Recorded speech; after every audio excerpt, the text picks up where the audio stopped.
content and being able to sell on social media. Because I know people who have like 100 or 200 followers, 500, 600 followers, and they're still able to make like six figures on social media easy. And then I see people who have, 300, 400,000 and they don't make any money on social media, or they make only money from like the creator funds, right? TikTok creator fund, Instagram creator fund.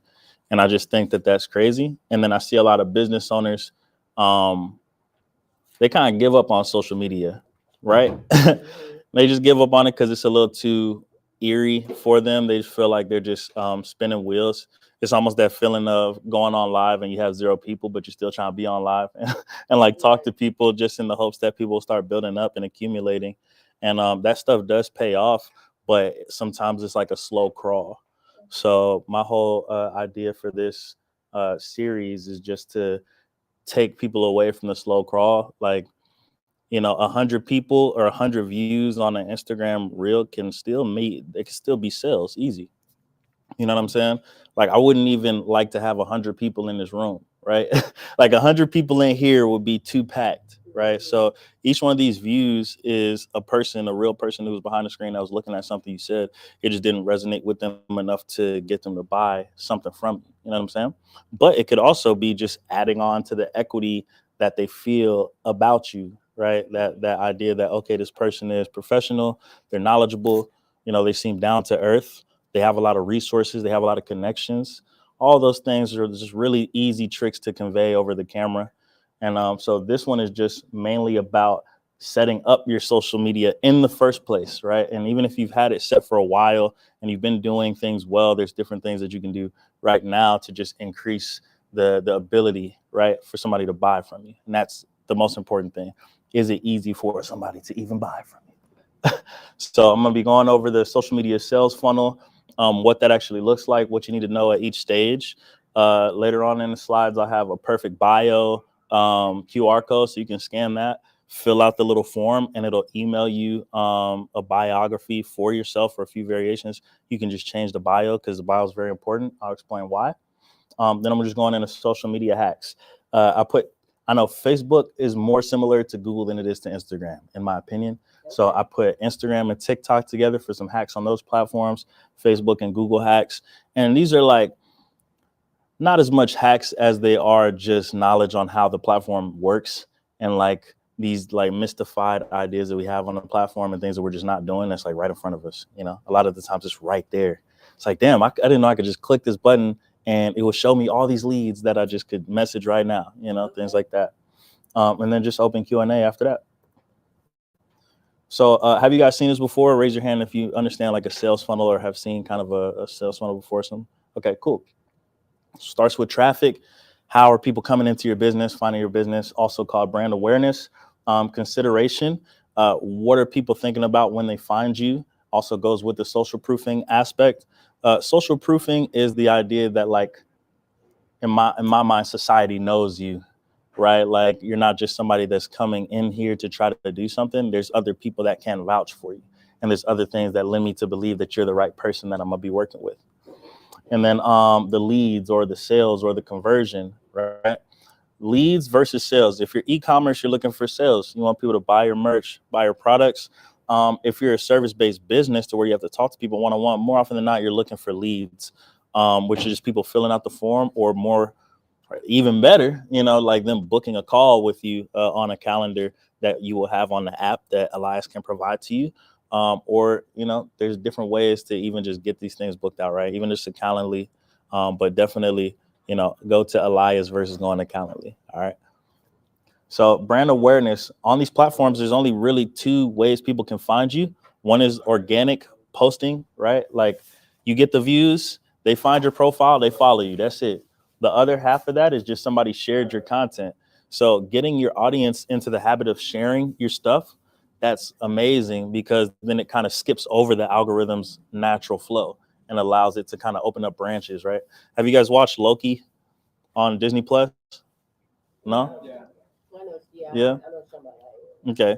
So it's like Marvel Cinematic Universe, this idea of these realities and then these branch timelines kind of deal. That's how I look at it. Like a share is allowing another branch for people to find your content. So getting your audience around that is very important.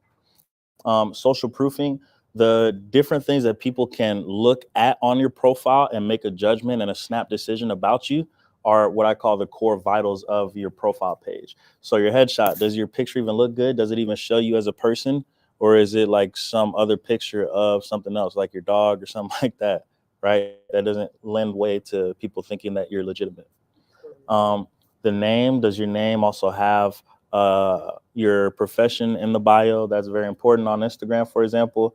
The bio itself, the links that you have, the highlights that you have, the things that you pin, right? The reviews that you get on these platforms, the content itself.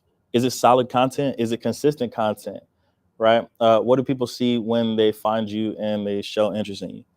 So everything that you could think of, there's so many different ways to really just hack the way that people can even perceive your profile when they get to it. And that's where I just think is just beautiful, because it's like, damn, I have more control over this stuff than I think or than I thought. And then the leads part of it, right? Why should they buy from you? And is it even easy to buy from you, right?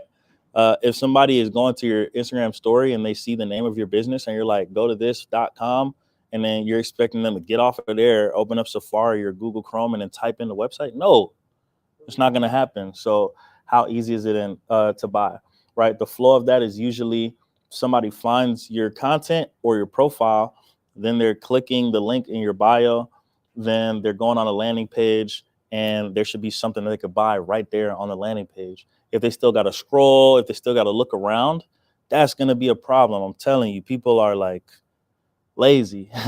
People are lazy. Yeah, they want to get back into their flow of like swiping and consuming different types of content.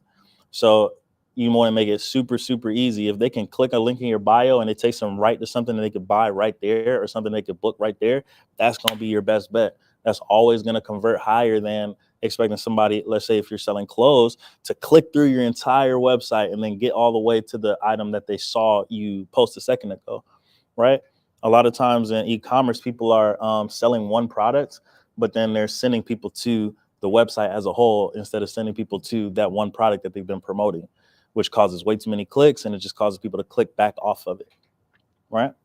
So here are some of the do's and don'ts of the organic content machine, right? If you guys are making social media content, these are very simple things that you should be doing, and very simple things that'll destroy your views, your engagement, and the way that people perceive you online. Find a way to post consistently. That's the number one thing. I know that's the hardest thing for us, right? You can go to Etsy and you can look up post packs or post templates for your industry. And they usually have like 100 or 200 different posts that you can edit on Canva quickly and just type in some stuff. And then you can use something like Meta Business Suite, or you can use the app that Elias has. Again, shout out to Elias. Or you can use things like Falcon.io, Hootsuite, and get those things scheduled up, right? The more scheduling that you do, the less that you have to start up the creativity process, right? You sitting down a creating process is like literally sitting for an hour and trying to come up with the idea, make all of it, then edit all of it, then post it in a timely fashion. And sometimes it's not even possible in one day. Engage with the people.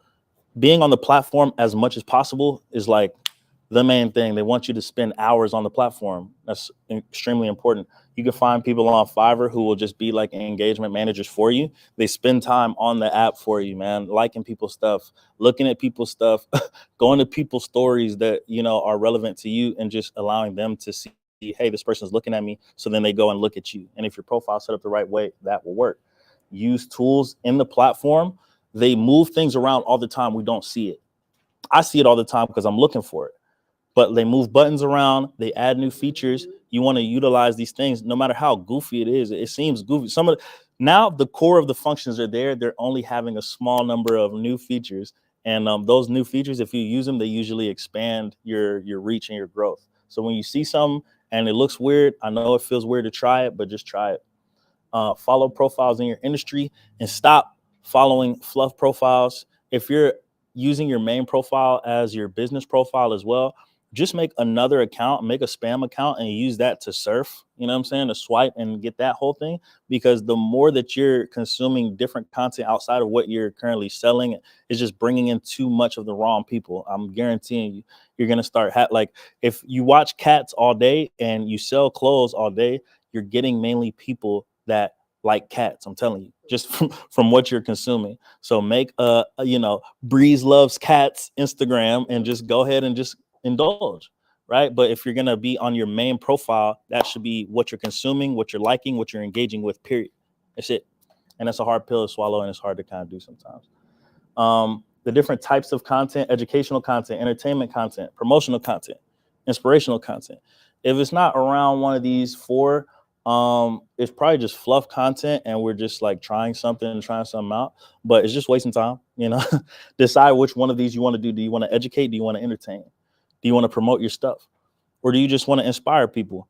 I kind of outlay this in like a week period of time. I inspire people on Sundays. I educate on Mondays and Tuesdays. I entertain Wednesday, Thursday. And on Friday, Saturday, I do promotional content. And that's it. That's like my little, content calendar, just to keep it very simple. The hashtags work.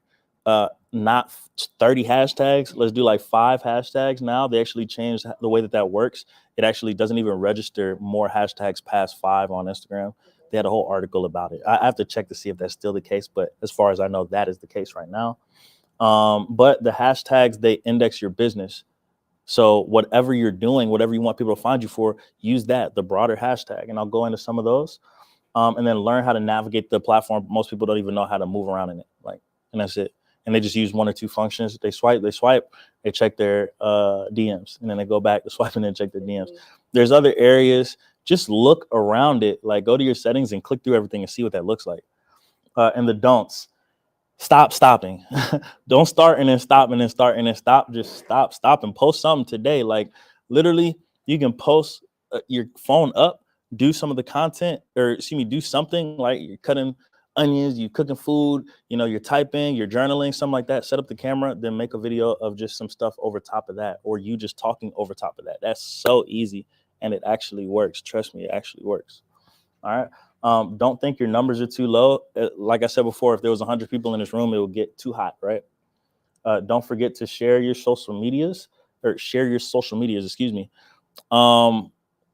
People just don't share that. When you meet somebody for the first time, you're like, here's my business card. And then you get their business card. Like the younger group, we're used to saying, hey, what's your Instagram as well? And getting that Instagram profile. And in a lot of ways, it's powerful to have the number and the email and their business card. But in a lot of ways, if you are creating content, it might be more powerful for them to just follow you on Instagram so they can see what you do. And then they can see you over and over and over, because it's just free touch points, right? If somebody watched your videos 10 times versus you calling them once or texting them once, I think it might be more effective because they just saw your face. So that's a different way to think about it. Don't ignore your DM systems. People just ignore the DMs and they don't really utilize it at all. They just feel like DMing somebody is super forward and it might be too much. And I'm just like, dude, that's not it. It's just a message the same as you texting them. All right, what's the difference between you texting somebody and then DMing them on Instagram? Is literally nothing, but we just create this barrier around it. And it's just like, oh, I didn't earn their follow or something, so I shouldn't message them. It's like, well, maybe messaging them would have earned the follow. They don't even know about you. You know what I'm saying? You're literally going to somebody and introducing yourself to them. That's like going into the room and just like walking, floating around. You see this dude that you kind of want to talk to, and you just floating around them the whole time. Floating around them instead of just like making yourself known, and then vice versa. As a guy, it's even worse. You see a girl you want to talk to, you hoping she notices you, just go say something to her. You know what I'm saying? If you have people you want to work with, go say something to them. That's it. And then don't spam. I don't think many people are in that mode of spamming, but it's just hitting people with the same message over and over. It's not really spamming if you're giving them different things and if you're engaging with them different ways. Sometimes engage with them about your content. Sometimes talk to them about their stuff and their content. Right? Sometimes just strike up a conversation. It doesn't hurt. But if every time you go to them, you're like, let's talk about what I do. Let's talk about what I do. Let's talk about what I do. That's not going to work. That's like spamming crazy. And it's also, it just proved that you really don't care about anything other than yourself, in the mind of somebody who was thinking about working with you, it was like, damn, I was thinking about booking a call, but no, I'm good. You hit me every day with the same thing, the same ebook that is like $10 that I'm not buying because it's not for me. You know what I'm saying? I'm not in your audience.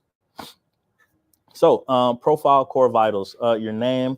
Are you selling your name or are you selling your service? Sometimes it's the name, but more often than not, people should know the service. So on Instagram, for example, where you have your name and then you see people, they put that little vertical line and then whatever their industry is because that name line will allow people to search, what it is. If people aren't looking for your name and they're looking for what you do, then you can pop up by having what you do in your name. Simple, right? So that's really easy. Another thing that you can do that I didn't even put here, which is kind of outside of the name thing, but that meta verified thing, like uh,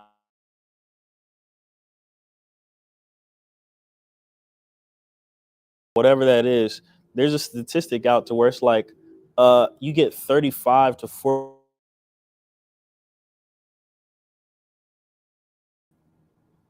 that's worth money. It's 50. I'll pay 15 for that. You know what I'm saying? If I'm sending out DMs and people are going to be reading them anyway, and that's going to introduce them to me by you just having a blue check there, they're going to open it now versus just ignoring it. That it means they're authentic, right? Yeah. And it's proving that this is the person, right? It's showing that this is your name, it's showing your face. It actually forces you to actually put your actual name in there, right? So you can't put like, you know, uh marketing poppy, yeah, marketing poppy XYZ, like nah, it has to be your name. So it's just proof of validity for you as a person and as a business.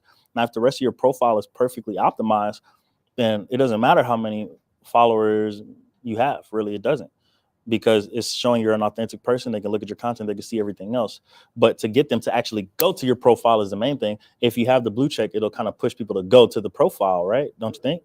So I think it's worth it, especially if you're DMing people, right? And then on the other apps, it's still kind of nice at times to put the name of what you do inside the name tag as well, just because visually, like, it's really easy, right? It's nice to see like the marketing, Breeze marketing expert mentioned you in a in a comment. You know what I'm saying? Like people are like, I didn't know that if they can't remember you, I didn't know that I had like a marketing expert that I knew. I'm looking for marketing. Let me see who this is. Right.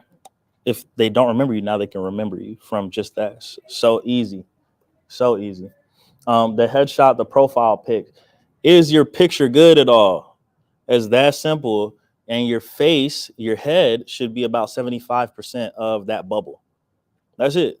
If you're like mega far away and it's like you on the edge of a mountain, I'm like, that's great. But this bubble is very small. You're expecting somebody to see detail of like a whole body silhouette far away in a mountain, right? In a small bubble. Just make it your face.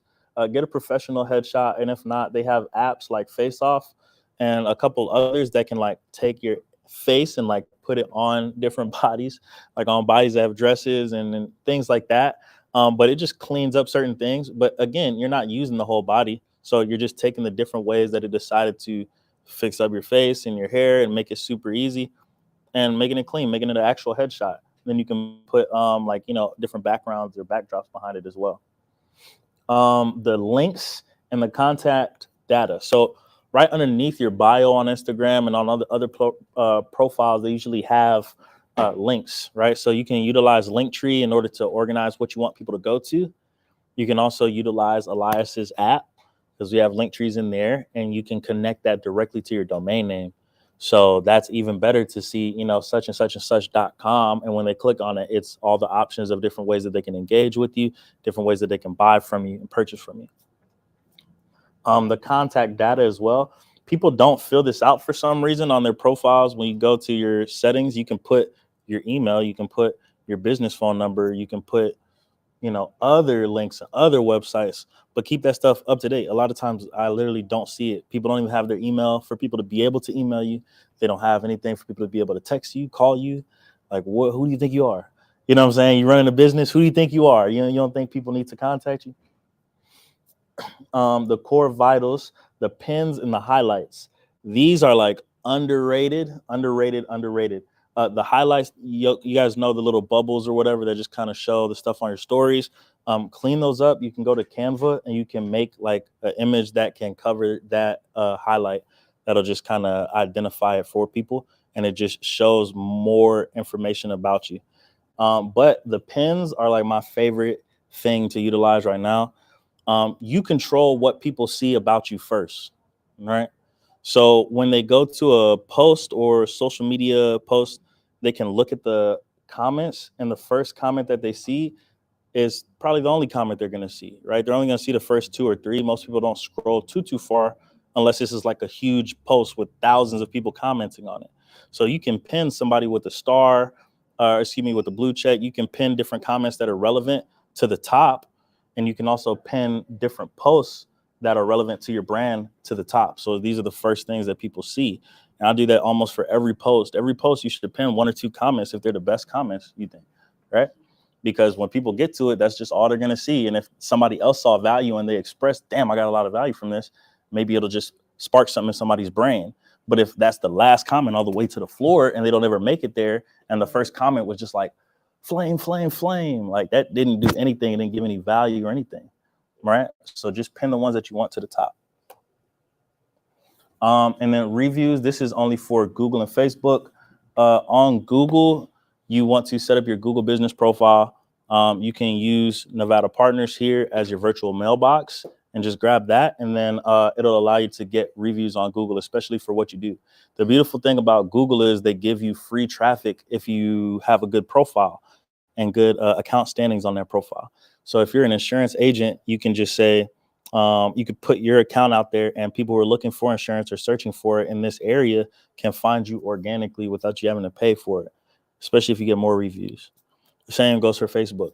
On Facebook, it's called recommendations, but it's the same thing. If people are searching for what you do and they can find you on Facebook because you have the most recommendations from anybody in that space, then you're going to get the win when people are searching.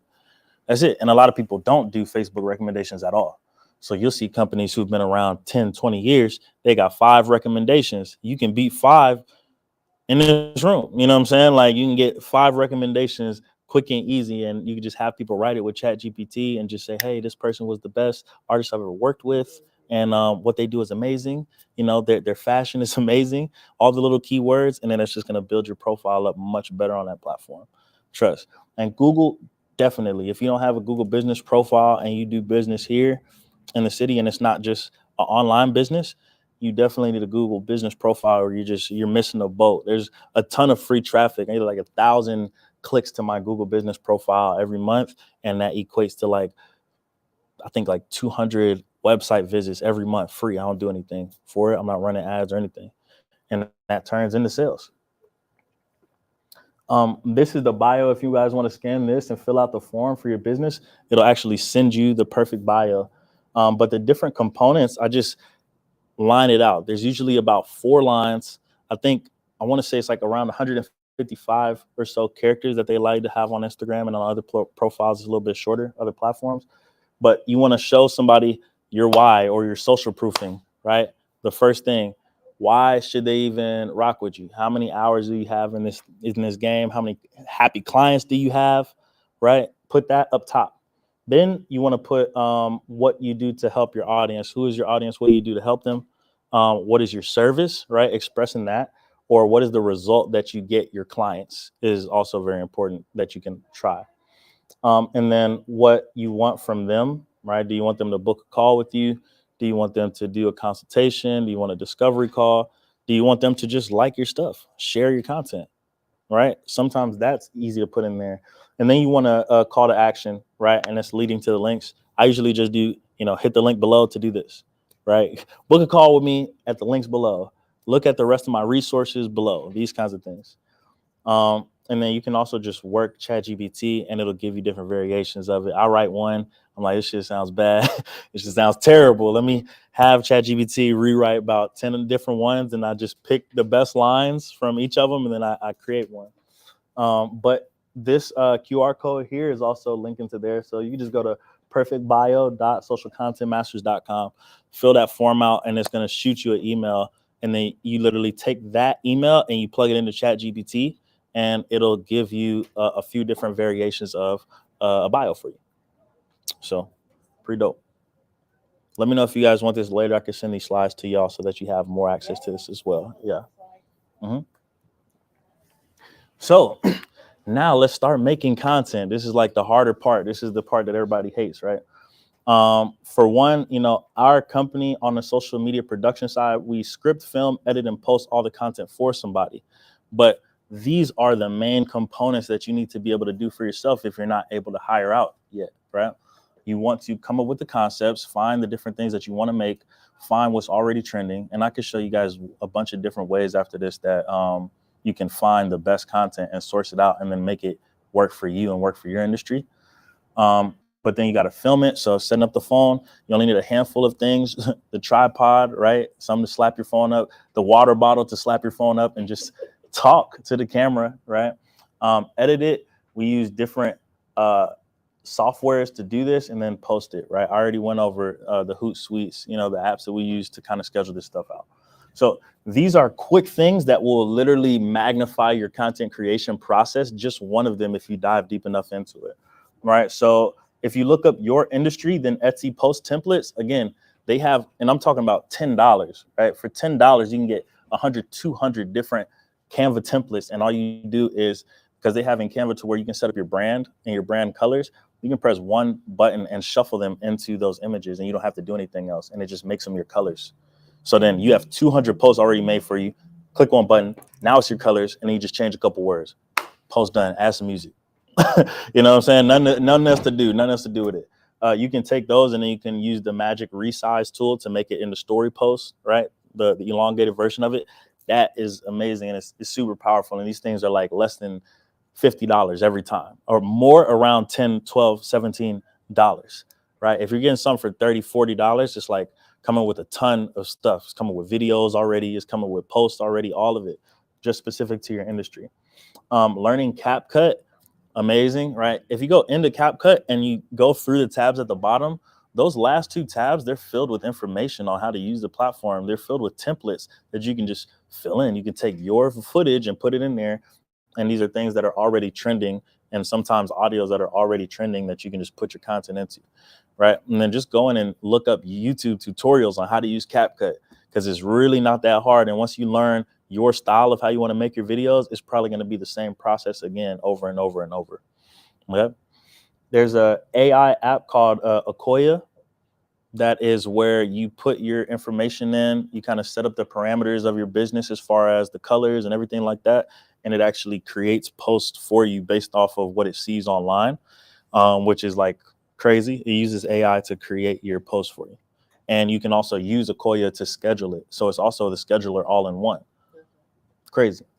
AppSumo, I just love AppSumo. It just has a bunch of softwares on it. So these are like companies that make these crazy $1 million softwares, but they're trying to get people to adopt it and to use it. So what they do on AppSumo is they'll sell it for a low price and one time, and you have it for a lifetime. So these are lifetime deals. So there was one app that I had on there. It was called Vista Social, and then another one that was called Postly. These were like the apps that you can schedule all your posts with. They're usually like $30 to $50 a month. But on AppSumo, it was $60 one time, and you use it for the lifetime, and you own it, right? So there's, I want to say, thousands of apps and softwares on AppSumo for anything that you're looking for. So you can go on there, look up lead generation, see what they have. Look up CRM, see what they have. These are all one-time buys, lifetime ownership. And if you feel like that company is like has a really good product, then just get it early. Get it early before they spike the price. Yeah. Right. There's one that's called Jasper, right? Jasper AI or whatever. That was one of the original, like that's one of the best copywriter AIs right now. And it was originally called, I think, conversions.ai or conversion.ai or something like that was the name. And it was the name of that. They had it on AppSumo a while before. Now that shit is $149 a month is how good it is. But you could have got a lifetime deal to it if you grabbed it earlier. So I always look for just kind of small, like every month I look for at least one. I'm like, all right, I might just get this and grab it. You know what I'm saying? Different courses and things that they have on there too. There's an app called Captions.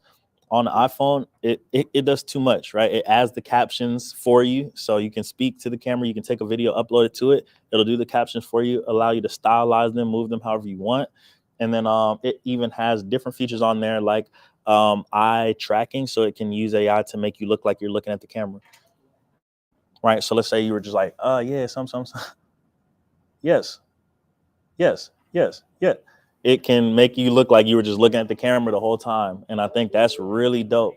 That's really dope, especially if you're not used to just kind of outright saying everything one take, because nobody is. Like, it's not easy for people to do that. Then that's a good way. Also, the teleprompters, like that's not in here, but a teleprompter is something that you can just grab off of Amazon or Temu or any of these, and that should be $20, man. And you just literally, you can take your phone like this, get a teleprompter app to where it rolls and scrolls for you, or it tracks your voice and scrolls with what you're saying. You sit it down and it mirrors it, and now you can read it, and you're just looking at the camera and saying what's on the teleprompter. Easy. $20, $30 on Amazon. Podcasts and content repurposers. Oh, I did? Probably might be done. All right, give me 2 seconds, y'all. You know, I gotta capture some of this now. I gotta capture the whole thing, but give me 30 minutes, give me an hour, give me some. Gotta get that one TV. Nah, yeah, I don't have it yet. They have those now, those MagSafe terabyte, 1 terabyte solid state drives that like snap onto the back of your phone and plug straight in. I just got put onto that recently. I was like, oh nah, this is it now. I'm going 3 terabytes if I can. I'm gonna have a backpack on my joint. It's gonna be like this. So if you do podcasts, it's a really easy way to get tons of content, right? You're already having the camera pointed at you like this, and you're talking for an hour, 2 hours, just conversationally. It's way harder to talk to the camera and not get a response back than it is to have somebody maybe on the other side of the camera that you're talking to, or somebody that you're conversing with. And then you can use a content repurposing app. There's one called Opus Clip. There's one called video.ai. It's video.ai. And there's a couple ones. There's one called Get Munch and a couple other ones. But it takes these longer pieces of content and it finds the different things that are relevant in there. It hears everything you're saying. It adds the captions and it shows you how many pieces of content that it can make out of this. So it's like you put in an hour podcast and it's like, oh, it scans and it's like, I can make 63 pieces of content out of this. Did you want these? I'm like, yes, I do want 63 pieces of content off of 1 hour. That's great. That's perfect. You know, and then you take that and then you schedule it. The more that you can post, the better. Don't be scared to post more than once a day. You know, I would say if you at least get one a day, that's great. That's perfect. That's starting. You know what I'm saying? But I know people that literally post 5 times a day. I know people that literally post 10 times a day. You know, and they're just growing way faster because they're putting 10x the effort.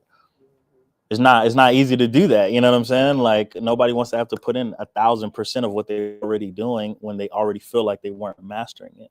But that also is going to shorten the amount of time that it takes you to master it, right? You're getting more hours in faster, and that repetition is what makes it easier down line to just throw something out.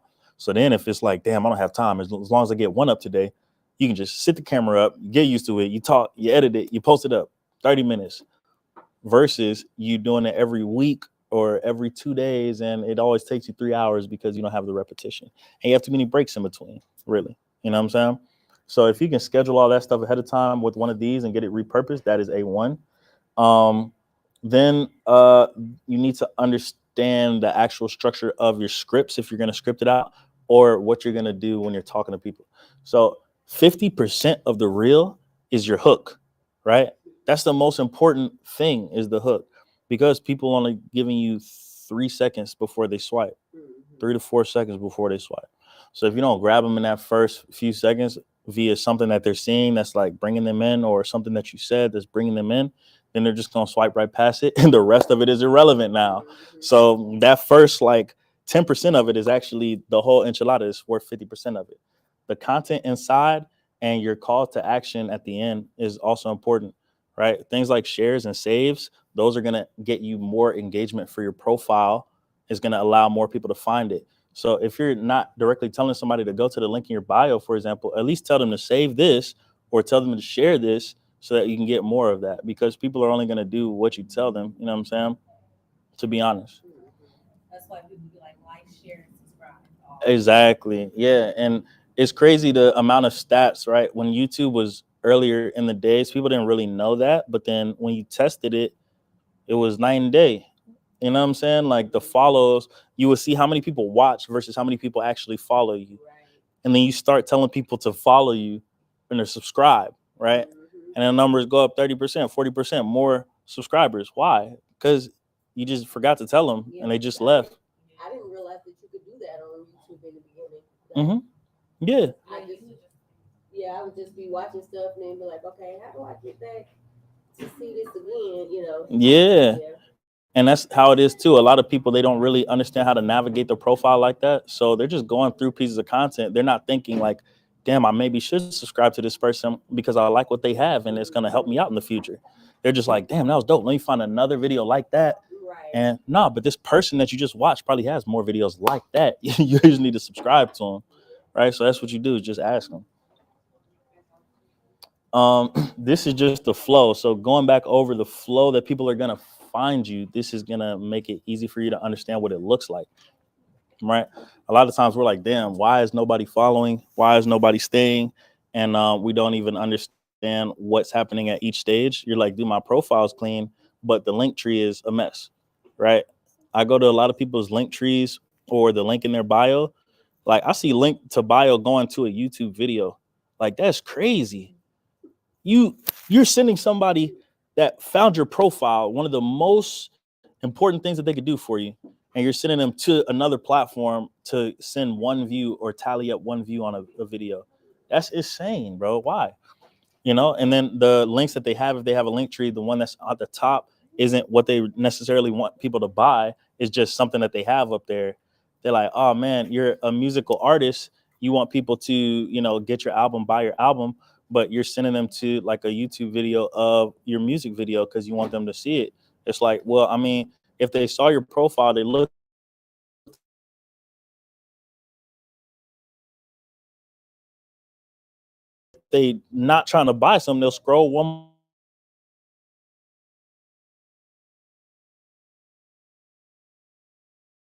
and they'll see that you have a video that they to do, and they're not going to do anything else for me. What is that going to be? And put that one thing at the top, even if it feels silly, just have it at the top. It doesn't matter. The landing page, and then your sales process, the convert. That's kind of where it's messed up too, because a lot of people don't know how to sell. So like you get a lot of traffic or people book calls with you or stuff like that, and we don't really know how to sell them. We don't really know what to say to them. We just kind of talking to them and conversing and hoping that the rapport is gonna make them say, well, damn, I want to give you $50, $100, $200, something like this, versus having these questions already preordained for them so that they can open up their mind with it. So just get your sales process down. That's a little bit of a harder ask, right? But you can also utilize ChatGPT for that, right? This is what I do. This is who I'm talking to. We do these discovery calls where we talk about this and this and this. I need questions that are going to allow me to open this person up to buying from us, right? And give me like 10 questions that will take somebody from introduction to buying from me. And that's it. And then just expand it, tweak them, play with them, see what you can do. Try different what we call sales frameworks. So I would write that down, sales frameworks, because there's a ton of them. They got ADA, they got Fab, they got Pass, and these are all just different ways that people understand sales frameworks, right? So if we Google sales framework, those ones that you just said will come up. Yeah, they'll all come up, and you can also chat GPT them, right? Okay. So I would say like ADA, write down ADA, AIDA, and then you just ask ChatGPT, give me 10 other sales frameworks similar to ADA, and it's going to give you them. It's going to break down what that means, and it's going to break down the understanding of the psychology on it. Can you say that again? You said frameworks to what? Sales frameworks, and then go to ChatGPT and say, give me other sales frameworks like AIDA, AIDA. Okay. And then it kind of just show you the rest of them. And then you'll see what I'm talking about, because then when you're making your questions, you can just say, hey, ChatGPT, this is what I do. This is who I serve. Give me 10 questions that will work for a discovery call for this industry and use this framework. And it's going to knock it out the park. And you're going to be like, damn, this is some really insightful-ish. You know what I'm saying? These are some really crazy questions that I think will actually work. I used one. What I did was there's a sales guy. He's like super good at sales. He trains these humongous sales teams. And he has this thing called NEPQ. And that's like his sales, whatever. And he has all these different questions, 50 different questions on there. And I just fed the whole PDF to ChatGPT, told him my industry, and then it said, just make like a sales flow based off of this document. And then I tried and it works. Okay. Easy. You know what I'm saying? Because now ChatGPT, you can upload docs to it. Right. So this part right here, very important. Do you guys have your shops set up for your industry? Right. So they have Instagram shop, TikTok shop, Facebook shop, merchant center. Right. If you're selling products, you definitely have to have these. You need to have them. Yeah. It's not easy to set up, but it's not hard to set up at the same time. Right. You want to get somebody who maybe is on Fiverr quickly and to just pay them $30 to set up your Facebook shop, Instagram shop, TikTok shop, these types of things, because it just makes it a one-click purchase and it should pass through all the way to your social media content, right? Is it time for questions or later? Yeah, no, you can ask. Okay, so correct me if I'm wrong. Someone told me you should do a little more research into doing the TikTok shop because a lot of people are making sales, but they're not getting any money because of the politicians, I guess, what's going on. Oh yeah, Mm. them trying to ban TikTok. Yeah, I don't know anything about that. I would say it's better to have it than to not. And then on top of that, like for example, there was a point in time where you couldn't download TikTok for like a couple of weeks or something because they were going through this whole thing. And this is like, I feel like a year ago or something now, right? But if you had TikTok on your phone already, then you could still use it, but you couldn't download it out the Apple Store. So I'm like, if something like that happens and you're not able to access all the features, then I don't think they're going to be able to strip the features away from you. So it's better to set it up while you still can, you know what I'm saying, and see what's going on. And then at the end of the day, I'm sure there's going to be some workarounds as well, right? Like if it's like a money thing and you just have to set up, you know, the payment processor portion of it differently, or they'll find a way to send the money to some other country, then send it here. Like, you know what I'm saying? Like, I know somebody's going to find loopholes. We're not just going without the money now. Oh yeah, no, You know?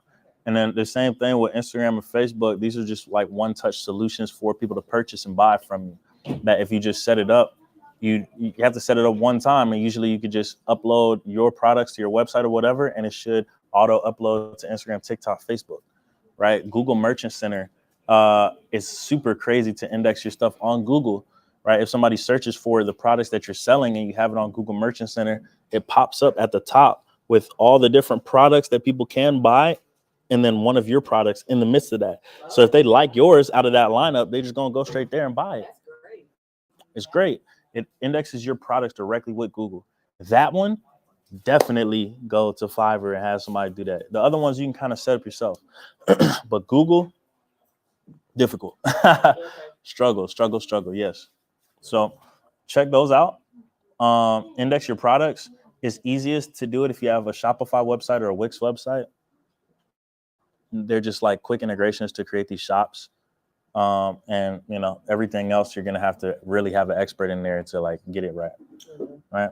So Instagram and TikTok hacks. This is like the cool stuff that I feel like people can do usually today or tomorrow and start like generating business, calls, all that for your business, right? So on Instagram, DMing is king, right? Comment to DM framework. The comment to DM framework is you get something like ManyChat or the app, Elias's app, once again, right? And you're able to automate the process. If somebody comments something specific, then you can DM something directly to them.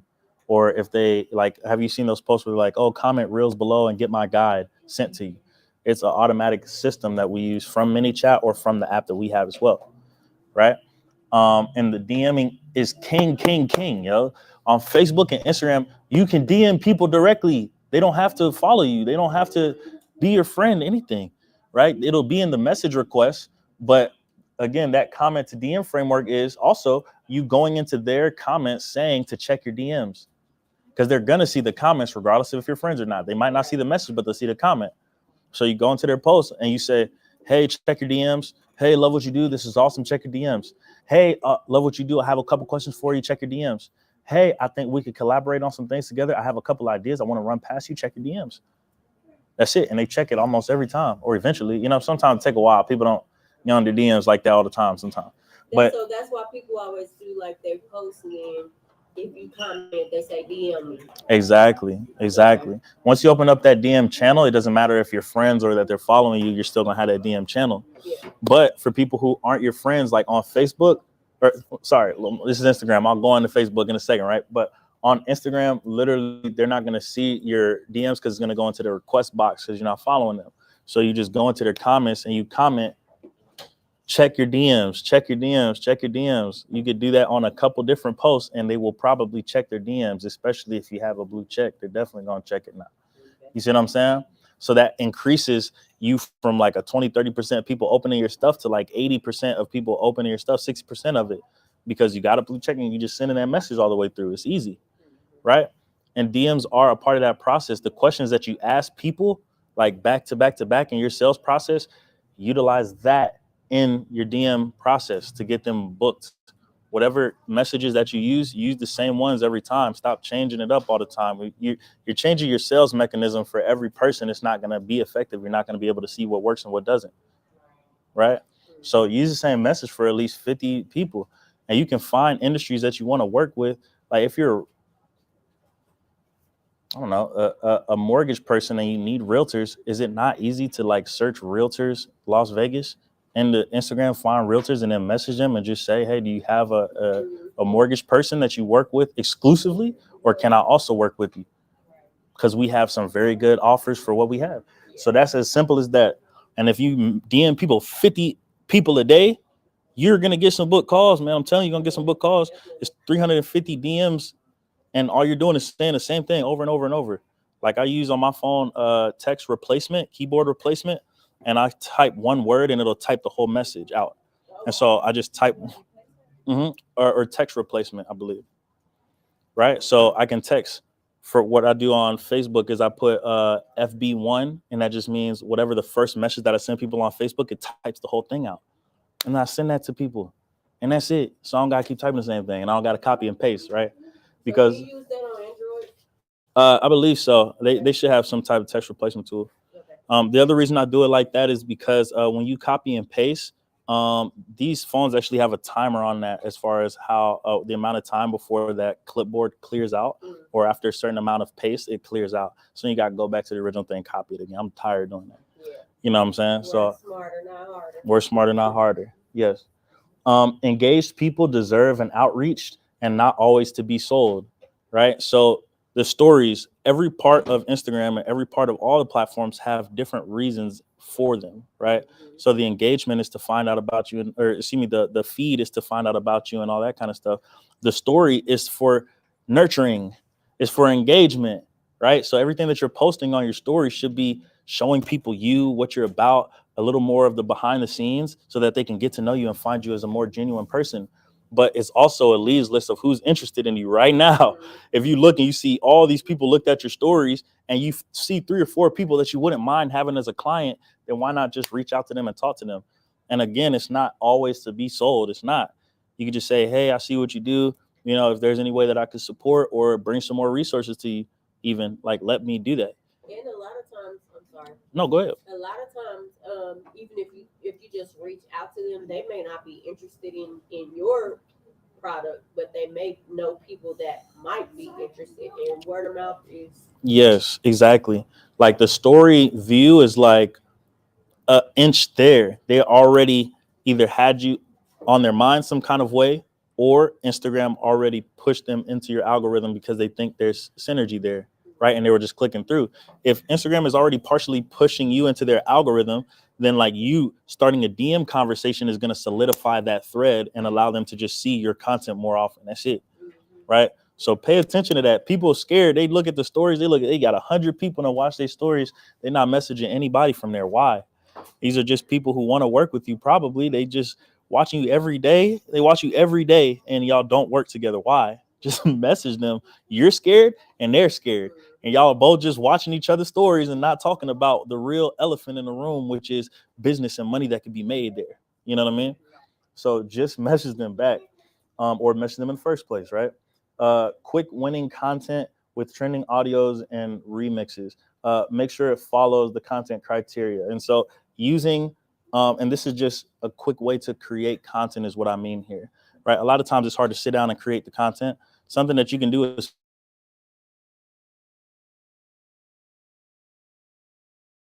it's exactly the type of message that you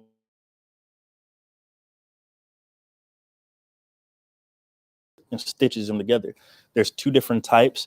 You could either go side by side to where the person is talking and you're like next to them, just interacting with it or pointing to it, that or whatever, or it stitches it to the end to where people watch that first video and then it's you at the end talking about it or giving insight on the video. Easy. It just shows that, hey, I thought this was relevant. My audience, I wanted to share this with you guys. And this is also a couple points that I feel in addition to, right? And it's quick, easy content. You didn't have to make none of it and you were able to post it. And because it's a person that already had trending stuff, you know that they already made the content right for you. They already made the hook. They already did all that kind of work for you, right? You don't have to recreate the wheel. So if you don't have anything to post, man, do a remix quick. You know, find a trending audio and then just remake something in that trending audio field quick. But still use that framework that I explained before, which is, you know, the promotional content, inspirational content, right? Educational content, entertainment content. Those are like the 4 pillars that we want to make our content around. And then the hashtags, right? I said before, it's not 30 hashtags that they're looking for. It's about 5, and you're using it to index your content. So I use this 5 hashtag strategy where it's 2 high volume hashtags. High volume is more than 1 million people that have used that hashtag, right? Then I use 2 low volume. So usually under about 250,000 in that space. And usually, like for me, it's like digital marketing. If I do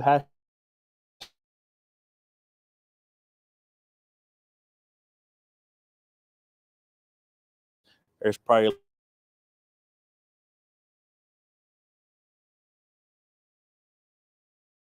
2 of those and then 1 branded.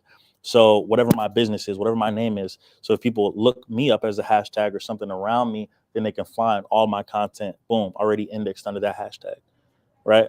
So you can put your name or you can put your business name in one of those fields. Okay. TikTok hacks. The hardest thing to do, 1,000 follows, right? I would just possibly even buy it. Sometimes it takes long, right? I don't want to be sitting for 7 months trying to get my TikTok to 1,000 followers just so I can put the link in the bio. That's like counterintuitive. I'd rather pay somebody $50, $100, give me a few followers to unlock the features that will allow me to create business for my business, right? Like, so that's one thing, but you do need about 1,000 followers to activate what we call your social media sales funnel for TikTok, because you need to have a link in the bio to do that in the first place, right? You telling somebody where to go is not going to work. I'm telling you, if you're not telling them to go to the bio, if you're telling them to go directly off the platform and type something as well, you're finished. People don't know how to type anymore. People don't know how to read anymore. All right. So you gotta have that all there for them. Duets, again, make duets with the top relevant content. Use the app features to edit. Specifically on TikTok, people edit outside of the app. No, use TikTok editing software. It's very similar to CapCut. And the more features that you use in that editing cycle, the better that it is on TikTok. And it just lets views flow for your content because you edited it on TikTok. That's it. And then the title to index your content on TikTok, you're putting those titles anyway. Use keywords in there. Simple. Keywords for your industry. Have some type of keyword or keywords inside the title for you so that it can index the content properly. Check your system notifications. So when you go into the notifications tab, there's usually like system notifications and it has some kind of like red bubble or something. Tap that and look at everything that's there and read it. Sometimes it's competitions that they have. Now you get a competition going, it's gonna give you more engagement because you're doing the competition that they're asking you to do. Sometimes they're giving you ad credits. TikTok ads are the same as Instagram ads as far as the setup of it. So there was been times where they're giving you $300 ad credit on TikTok free. $500 ad credit on TikTok free, because they want you to get on their ad platform, try it, and hopefully say, damn, this is working. Let me go ahead and put my card down and pay it. But at the very least, get that free ad credit and just run it, man. It's free engagement for you. It's free money. Use it. And it just be sitting there, and then it expires, and they give them to you so often. And the people just sit there and let them expire all the time because they're just not checking the notifications. I've shown people on their phone and clicked it, and they're just like, what is this? What is this? Right? Even just making, they had one that was like create your own filters on Instagram, because they were trying to create more filters and things like that. So they had a whole area where you can design your own filters on TikTok and then release it out to the world. And if you created the filters, then any of the content that was made with that filters or with that filter would also point back to you. And then they were giving people who created these filters more traffic for at least a while. I don't know if they still are, but they were for a while, right? And I saw people blow up off of that quick. And TikTok, once you kind of blow up, it's really hard to stop blowing up. You feel me? If you're posting all the time. But it's also a high reward for posting a lot on there. I know a girl, she said the key is to post 4 times a day on TikTok. I was like, I don't know if anybody got 4 times a day for inside their body for TikTok. You know what I mean? But at least once a day. Now, going on to Facebook and Google hacks. I think these are dope because both of these platforms have been around a long time, and they have crazy vast amounts of information that you can utilize. On Facebook, it's the same as Instagram because it is Instagram, right? So the same DM framework, comment to DM framework that works, it works, right? Something else that works, private and public Facebook groups. Find people in Facebook groups that are relevant to your audience, people that you're trying to talk to. If you're trying to talk to small business owners, look up small business owners of Las Vegas, Black business owners of Las Vegas, Hispanic business owners of Las Vegas, right? It doesn't matter. Find those people, and there's people who are commenting in there all the time. You can go on their post and you can comment to check your DMs and message them something because you feel like you can help them. And these are private and public Facebooks, and these are just thousands of people. Some of these 10,000, 20,000, 100,000, 500,000 people in these groups, right? So you can post in there your own content. And if you post consistently, then you're going to be seen as a more valuable asset to that group, for one, because most people don't post in there every day. But you can also go in there and just skim people, find the business owners that you're looking for. Some people, they'll post something in a group. Like let's say you're looking at Realtors Las Vegas as a Facebook group, and you need to work with realtors and find realtors. You will see one person that posted something in that group, and it has 300 comments. 300 comments. Go into the comments and comment under somebody else's comment that they should check their DMs, and then just DM them.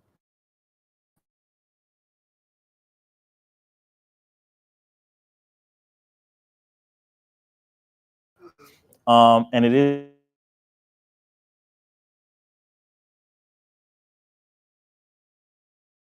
And the more that you share other people's content, the more engagement that Facebook then gives to you as well. Easy. So share the stuff that's relevant to you and your audience, and then ask for reshares when you're creating the content specifically for Facebook. Grow your groups through moderators. One crazy growth hack for Facebook groups. You make your own group, right? It allows you now to click invite all. Before, you used to have to click boom, boom, boom, boom, boom, each one, and then just scroll down. Now you can do invite all. But anybody who is an admin or a moderator or anything of that nature, an editor, right, inside of your group, they also now have that ability to invite all. Nobody else does if you're not. So what you do is you find a couple power partners, right, strategic partners. You add them as admin or moderators to your group, and then they can add their 2,000 people and invite them all at once. It doesn't matter. The people who want to follow you and like this and what it is, they're going to follow. The people who don't, they're just not going to follow. Right? So that's how you're able to build it super fast. If I send it out to my 5,000 friends or whatever, and 500 people come, and then this person has 2,000 friends, then they have 200 people that come. You just need 10 moderators, and that'll quickly get your group to like 1,000 people. Easy. Now, if you own a Facebook group, you can do all the damn hacks in the world. You can add everyone in the group now. You couldn't do that before. So if you put add everyone, then they all get a notification that says, Elias tagged you in this post. It doesn't say he tagged everyone. It just says he tagged you. Right. So then you go and you look at it. That's crazy. right? Something else that you can do is at followers. That's the inverse of that. So instead of a Facebook group, if you have a Facebook page, you can't at everyone, but you can at followers. And if they like the page and they're a follower of it, it's the same thing. You know what I'm saying? So quick ways to just engage. If you got 1,000 people that you can at right now, done. You know, a lot of times that's the problem solver right there. Especially all you needed is 1 or 2 people. Like there's industries you need just 1 every quarter, right? Like if you sell a big enough house, you're okay to sell 2 of them in a year. You're okay to sell 4 of them in a year, right?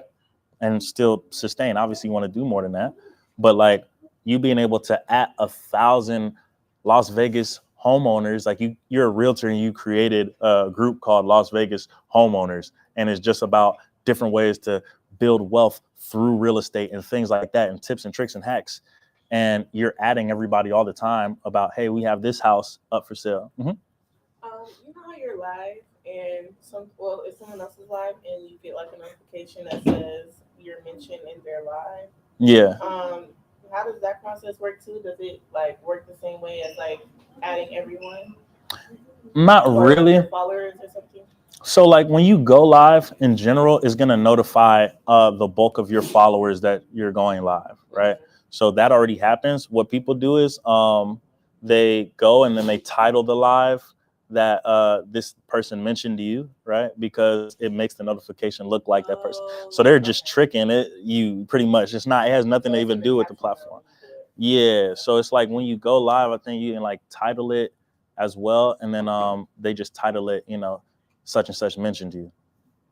And so, yeah, it's weird, but people do that all the time. Yeah, and it worked on me. Like it was working on me at first. I ain't gonna lie.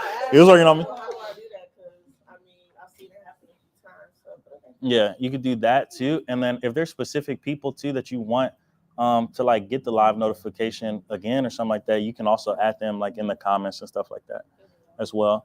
And I think I want to say it also, and I have to verify this, so I'll verify it and get back with you. But I think if you pin the comment that's like, oh, such and such mentioned you, and then you pin it, I think that also is a way to like work it in that aspect. But I'll check and see. But yeah, it's pretty much trickery, you know, smoke and mirrors.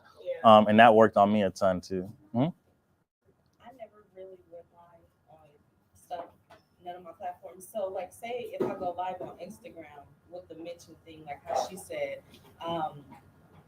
I logged in and I'm thinking someone actually mentioned me, so I click on there, but it's just like a feature for you to get them on there. So after I will go live, will I be able to save the video to the profile, or it just like you live, it's over and that's that? Yeah, there's usually settings that can auto save it as a video.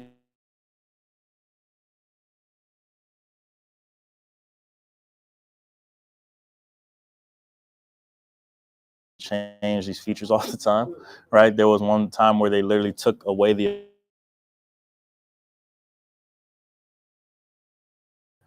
if you didn't upload it right now, then it would just delete the whole thing. So then it's like, damn, I thought I was gonna be able to go back and like find it, right? So I know that's annoying, but yeah, I would have to see what the most current thing is, but it should still be that you can save it for sure and post it for sure, right? Especially on Instagram. TikTok, I believe, as well. So, but TikTok is like, it's hard. Their lives are difficult. Like they'll flag you for any little music that you have in the background and knock you out the algorithm quick. How does that work when you have people on there that like, you know, are DJs? Yeah, they just sometimes get demonetized, right? So a lot of DJs, they're not really looking to be monetized because they already know. But like you can monetize, quote unquote, these lives and all the traffic that you're able to get from it and stuff like that. But you just can't do it if you're just getting banned because of music or copyright infringement hits because of music. But for a lot of DJs, that's not what they're really looking for. They don't really have anything that they're trying to monetize, because this is like, I'm not gonna fly over to you in Maryland, you know what I'm saying, to DJ for you unless you're gonna pay for that, and most people aren't. So it's all about how big they can make their presence so that they can start getting these bigger bookings and start traveling and stuff like that. So yeah, it does kind of take a hit.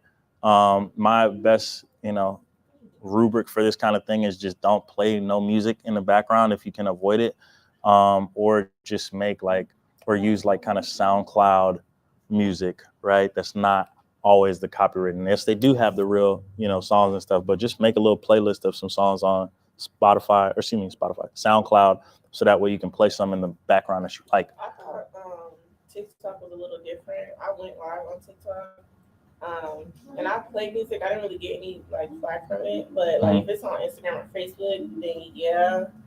But Yeah, I didn't Facebook's know bad with that TikTok too. Was, the same way as like Facebook or Instagram. Yeah, TikTok at first they weren't as strict, but then they lost their license with Universal Music Group. Okay. So that means most of the bulk artists that we listen to today, their music can't be on the They'll go ahead and platform. mute some of my videos, like Yeah, certain songs like are no longer on their Right. list, but yeah, not so much the live, unless I just haven't came across an issue like that. But yeah. So like if they mute the content, or they mute your live after, that's like it's not necessarily a strike, but it's demonetized now. So then you can't monetize it. So it's like, kind of like a strike in a way. I'll use a song like that they already have on there. They just like a month later they take it off. Yep. So Yeah, they literally give me lose the option. license and then they take it off. give I'm me like, the damn. option to find a new song, they'll cover it, and then they'll add a new song to your whatever video it is. Yeah. Which is just weird. It's just like it's off. It's annoying. It's off. You gotta plead, like, okay, it's Mhm. alright. It's weird. Yeah, like for my TikTok, like you just told me I got demonetized because like maybe I could say 6 of my videos, music was gone. Mhm. And then when I start posting on TikTok, I'm like, I'm not getting no views, nothing. I'm like, what did I do? Yeah. It's almost like I tell people you just gotta post through that thing. Like you gotta start posting again and post enough to where they're like, all right, let's start giving them some engagement. That's all you can really do. Yeah, that's especially TikTok, man. Their customer support thing isn't existent. Horrible. We do have another like podcast scheduled today. Okay. When are your next set of classes? Yeah, so next Thursday, yeah, I want to do another one next Thursday. This one's gonna be more fine-tuned, so I'm just gonna be going over each social media platform individually, right? So I'm gonna do Instagram, Facebook, LinkedIn, more importantly, and then either Google or TikTok. I'm not sure yet. TikTok, I feel like I don't want to teach it and then it goes away tomorrow. Right. You know what I'm saying? And then Google is like something I know is stable. It's gonna be there. Is it like the next 4 Thursdays? Yeah. Awesome. Next 4 Thursdays. Lock They me all in. gonna be here. And then just quickly, some Google hacks. Make your Google business profile, right? You need to have it if you have a business that isn't just all digital, all online. You can make a virtual mailbox. You can use here, the incubator, as your virtual mailbox, or you can use iPostal One. And iPostal One will give you a virtual mailbox in order for you to index your business so that you can appear on the map. And once you make the Google business profile, you start getting those reviews in. You can use up to 10 locations for your service in order to index. So if I'm here in Las Vegas, these locations that you're setting are like Summerlin South, Henderson, Enterprise, Paradise, right? These are just little small subdivisions that you're adding into your matrix in order to get more equity in those areas. Post on Google to get organic traffic is just like another social media profile. You can post on there every day. And because you're posting on there, it's going to give you more traffic to the profile, which then is more sales, more bookings. Get over 20 reviews. Send it to people, man. They don't got to be your it doesn't have to be your clients and your customers. Send your link out to your friends so they can get you enough reviews to help you get more customers. That's it. But start at 20 and then keep going from there. Once you get to 20, just try to get 4 every month and it's just going to accumulate. A lot of people in your industry don't have reviews. And if you just get reviews, you're going to be recommended first over them. And that's it. You'll be surprised. The person who you thought is number 1 in the field, they got 5 reviews on Google. Why? They just don't care about it. Maybe they're way up in the clouds. They already get big contracts. But all the other contracts that you can just grab from being first, grab them. Integrate booking and chat features. Google Business Chat is actually going away, so that's going to be depreciated. But bookings, you can take your booking calendars and put it straight in there. If you're using Calendly, it allows people to click and book. If you're using our app, Elias's app, same thing, just putting the link to that straight in the profile. Then link your Google business profile to your landing page, not your website. That's a big one. A landing page is based on one conversion, right? It's based on people taking one action. If the whole page is about booking a call with us, that's what it is. Your website is like everything about the business. right? It's like, oh, here's my about page. Here's all the products. Here's this, here's that, right? So too many choices. Link your profile to the one page for one action, and then get listings through Yext or find a listing manager. They just take your business and publish it on hundreds of other websites. So it allows you to be found better, and it allows Google to see that you're more legitimate of a business because you're found in 100 different places with the same information. So these are places like Yelp. These are places like Facebook. They'll index you on there, but also these weirder directories like the Siris and the Alexas, and right. If I'm on Siri and I say, hey, take me to Nevada Partners, we're able to find it because it's on their map for that. You see what I'm saying? So they're putting your business and you as a business on Apple Maps, on Google Maps, right? All those platforms, Amazon's.